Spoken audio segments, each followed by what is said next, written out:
Amen. So umntu nxa umbona kusenzeka into kuye siba ikhona unobangela. Amen.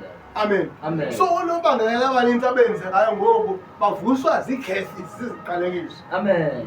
Amen. Amen. Izinto zenzekeli zivuswa yintoni? Ziziqalekiso. Amen. Amen. Amen. Uthi abantwana bamnyama balelo vele bamhlophe.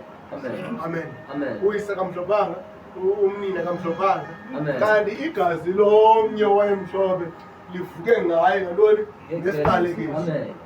Amen. Amen. Emva kokaso angafani nabantu bonke ngehlobo atheni enza ngalo. Amen.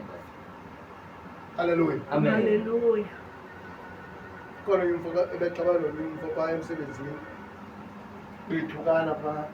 Umuntu wethu alimpanga lapho. Amen. Amen. Uthi ihlobo sebenza ngalo. Ikhathi ngumgqabo sityilifa. Amen. Amen. Amen. Ihlobo senza ngalo ngumgqabo sityilifa. Amen. Inzulu ethe uLukas isiXhosa Amen. Amen. Amen.